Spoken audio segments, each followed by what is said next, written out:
Hello today something special അച്ഛൻ്റെയും അമ്മേൻ്റെയും wedding anniversary ആണ്. അവരൊന്നിച്ചിട്ട് 27 years ആയി. നമ്മൾ ഈ സ്പെഷ്യൽ ഡേയ്സിൽ ഡയറ്റൊക്കെ ശ്രദ്ധിക്കാന്ന് വെച്ചാൽ കുറച്ചൊരു ബുദ്ധിമുട്ടാണ്.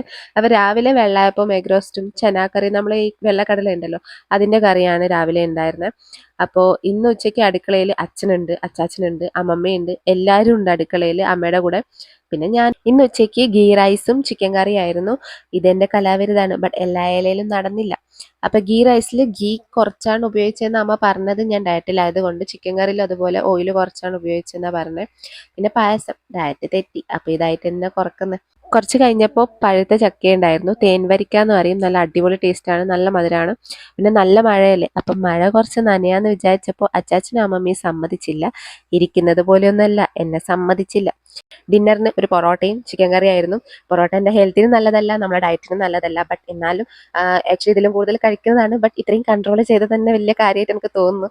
അപ്പോൾ ഇന്നത്തെ ഡയറ്റ് കണ്ടാൽ, ഇന്നത്തെ ഫുഡ് കണ്ടാൽ തന്നെ നമുക്ക് മനസ്സിലാക്കും ഫാറ്റ്സും കാർബ്സും കുറച്ച് കൂടുതലാണ്. പ്രോട്ടീൻ ആക്ച്വലി 69 gram എങ്കിലും ഉണ്ട്. എൻ്റെ വെയിറ്റിൻ്റെ അത്ര ഗ്രാം പ്രോട്ടീൻ ഉണ്ട്, ഫൈബറും കുറവാണ്. ബട്ട് ഫാറ്റ്സും കാർബ്സും കൂടിയത് ഗീ റൈസും ചിക്കൻ കറിയും പൊറോട്ടയൊക്കെ കഴിച്ചതുകൊണ്ടാണ്. ഇതിൽ പറയുന്ന പോലെ my meals were extra tasty today. എന്ത് ചെയ്യാനാ.